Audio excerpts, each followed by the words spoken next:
हे काँग्रेसचे एकीकडे आंदोलन होत आहे तर दुसरीकडे मंत्रालयासमोर रविकांत तुपकर यांनी सुद्धा आंदोलन केले। कर्जमाफीसाठी आंदोलक चक्क झाडावर चढले होते। मंत्रालयासमोर झाडावर चढून या शेतकऱ्यांनी आंदोलन केलं। दरम्यान सरसकट कर्जमाफी करण्याची आंदोलकांची मागणी आहे। यावेळी पोलिसांकडून त्यांची धरपकड करण्यात आली। अधिकची माहिती जाणून घेऊयात आमचे प्रतिनिधी निवृत्ती बाबर यांच्याकडून। निवृत्ती, काय सांगाल? या ठिकाणी अतिशय आक्रमकपणे आंदोलन करण्यात आलेलं आहे। काय अधिकचे अपडेट्स?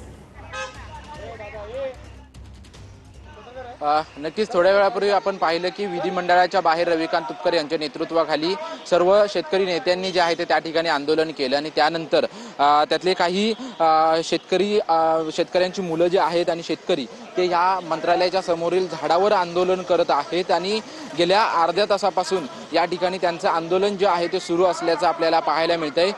गळफास घेण्यासाठी दोरी, त्यासोबतच आपल्या मागण्या काय आहेत ह्या सांगण्यासाठी स्पीकर देखील घेऊन हे शेतकरी झाडावर चढल्याचं आपल्याला पाहायला मिळतं आणि त्यांना सुखरूप कसं खाली काढलं जाईल याविषयी संपूर्ण प्रयत्न जे आहेत ते अग्निशमन दल आणि मुंबई पोलीस जे आहेत ते करताना पाहायला मिळत आहेत। अग्निशमन दलाच्या वतीनं मोठी रॅडरची शिडी जी आहे ती या ठिकाणी आणण्यात आलेली आहे आणि गनिमी गावाकडे ज्या पद्धतीने त्यांनी आंदोलन केलेलं आहे त्याच पद्धतीने यांचा जीव वाचवणं जे आहे ते खरं तर पोलिसांचं आणि अग्निशमन दलाचं प्राधान्य असणार आहे। त्यासाठी विशेष प्रयत्न जे आहेत ते अग्निशमन दल आणि मुंबई पोलिसांच्या वतीनं केले जात आहेत आणि 6 महिन्यापूर्वी जो राज्य सरकारनं GR काढला होता तो फसवा GR आहे असं त्यांचं म्हणणं आहे। त्याच्यामुळे राज्यातील शेतकऱ्यांची सरसकट कर्जमाफी झाली पाहिजे असं एकंदरीत त्यांचं म्हणणं आहे। 2 झाडावरती एकूण 3 शेतकरी जे आहे ते चढल्याचं आपल्याला या ठिकाणी पाहायला मिळतंय आणि जोपर्यंत आम्हाला मुख्यमंत्री भेटत नाहीत तोपर्यंत आम्ही इथून झाडावरून खाली उतरणार नाही अशा प्रकारचं देखील त्यांचं म्हणणं आहे। पोलिसांच्या वतीनं आणि अग्निशमन दलाच्या वतीनं त्यांना सुखरूप काढण्याचे प्रयत्न सुरू आहेत, मात्र